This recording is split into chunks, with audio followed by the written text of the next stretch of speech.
Drifting is hands down one of the coolest things you can do in a car. It's chaotic, it's exciting, but more importantly, it's expensive. But does it really have to be? We set out to discover just how cheap can drifting really be. We got this Grand Marquis for absolutely $0. Then Kevin totaled it, but now we got plans to turn it into the cheapest drift car of all time. So let's get into it. But before we get into things, let me just show you guys the condition that she's in right now, the state as she sits. You know, obviously, she got into a little minor fender bender over here. You guys gotta check this out. I mean, she might have kissed the guardrail or something, you know, a little hydroplane action, but doesn't really matter. You know, once you get on the track, it's just a little bump and bruise, man. She's gonna see a whole lot worse. Let's check out the interior of this hoss. Bang, mint. We are riding in luxury in this hog. Now, you might be wondering, how are you gonna turn this old family sedan into some kind of incredible world's cheapest drift car? Well, this ain't just any regular sedan. That's because under the hood of this hoss is a 4.6 liter naturally aspirated V8. Yo, Kevin, see if this shit starts up. All right, we finna start this bit up. Oh, keys in it. Let's go. Oh, shit. Oh, That's all she's got? off to a good start. Looks like it, dude. All right, we'll be back with a major jump.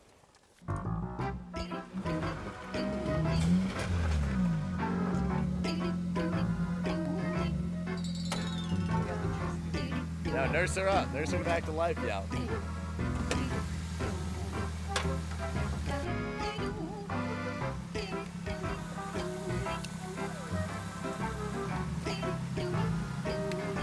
Dang. See the spark? That's how you know When's she she's gonna alive. start? That's how you know she's fighting, bro. All right. Keys in her. Praying for some good luck here. Very slow, don't got too much juice in it. So. Ooh, little ding sound. You hear that? Start me up, Tar.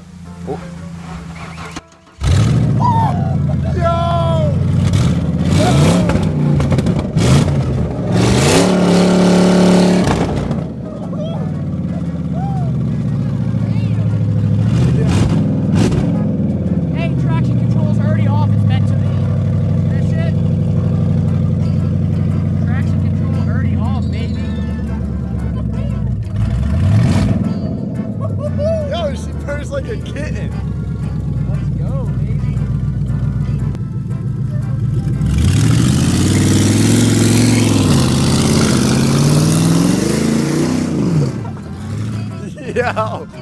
Yo, she already gets plenty sideways. Air too. This thing's been sitting for like over a year.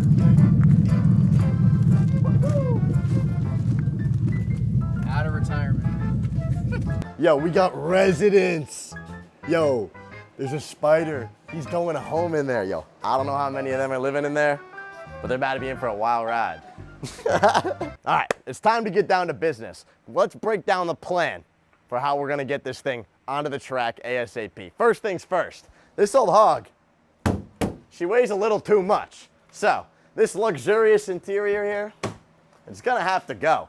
I'm thinking we might keep this central recliner here for our first day because, you know, bucket seats are kind of expensive and we're building the world's cheapest drift car. So today, all this shit is coming out because frankly, it's not necessary. As you saw in Kevin's demonstration of how awesome this thing is, it's kind of one wheel peeling. We're gonna build this thing a Lincoln locker. That's what they call it in the old-fashioned days. Basically, we're just gonna weld the diff. If you're wondering what I mean when I say weld the diff, here's a crash course. Basically, the drive shaft connects the transmission to something called the differential. And when the drive shaft spins the diff, a bunch of gears inside it send power to the side with the most grip at the moment. So only one wheel receives power at a time, at least in the case of an open diff. But if we want to drift, we basically need to glue the gears together so that both wheels spin at the same time, no matter what. And with that explanation out of the way, let's get right back to our story because let me assure you guys, our problems were only just beginning. Yo, it's already draining for us. Let's fucking go. This differential has seen better days, bro. Gotta see even better days. Let's go. This diff will be welded in no time. Might even have time for a durability test today. These are goated. Oh, dude, these things are like barely on there. Why are they so? Why are they like hand tight? No wonder the shit's leaking all the dip fluid out the bottom. Yo, before you get too many off, I'm gonna go grab an oil pan. Yeah, that'd probably be wise. Dude, these are not on here. Oh my god. Loose.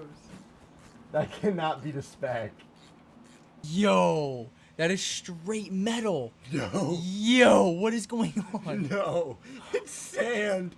Oh my god, it's sand. Do you see that? It's actually sand.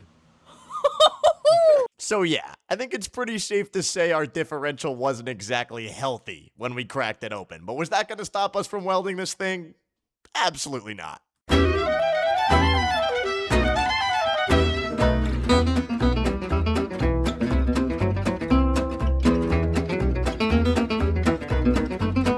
How we looking, Kevin? Oh, we're looking fucking great. As you can see, Hey, show the people, show the people. nice and messy. Just burned her in there. There's a lot of spatter in there, bro. There's gonna be a lot of excess metal inside of the gears, so hopefully that doesn't affect the longevity of this rear end. Yeah, certainly not. Of course, man. It definitely won't affect Grand the Marquis longevity of this thing. Now when I turn this drive shaft, now both tires are gonna spin. Yeah, allegedly. Yes, bro. They're both spinning. Yeah, rotate it again. Come on. This is huge. It doesn't matter if there's some tough spots, you know. Those will work themselves out while driving. Self-clearing. Exactly. With our differential now freshly welded, it was finally time for us to seal this thing up, fill it with fluid, and test it in the only way we know how. There's only one way to break in a freshly welded diff. Kevin.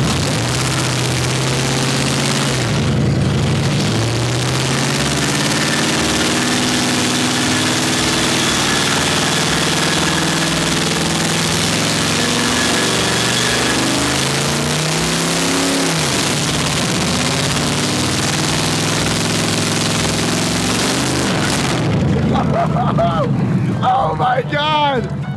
No! She held! She held, bro! Look at the fucking garage!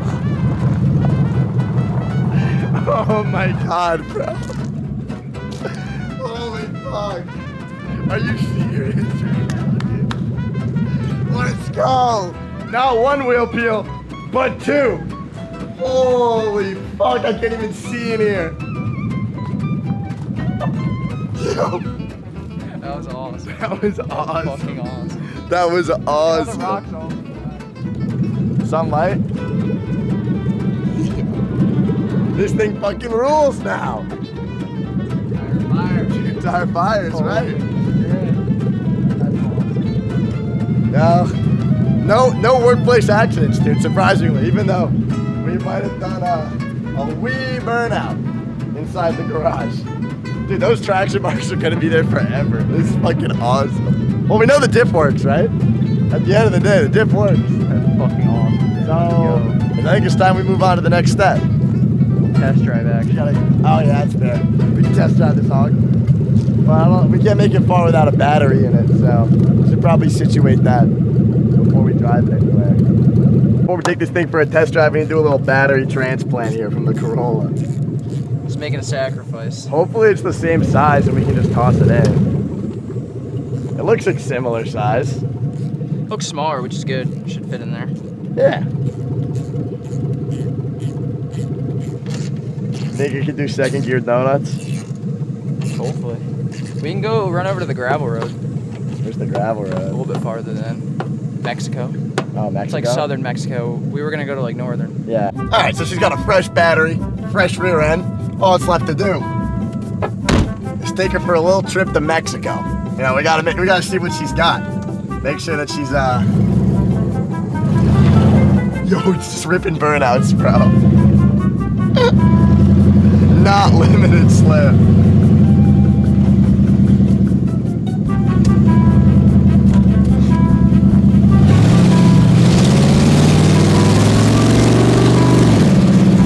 Yo, with bald tires, it just wants to slide so bad. What a lovely day for a drive in Mexico.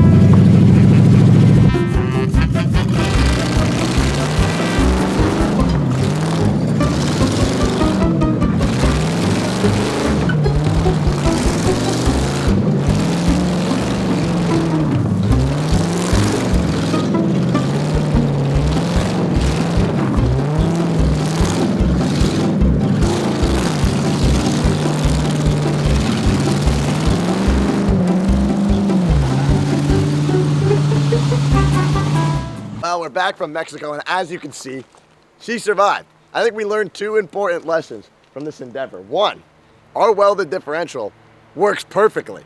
And two, I think this thing's got what it takes to be the next greatest drift car of all time. You know, we're about to bring the Grand Marquis to the mainstream, if you know what I mean.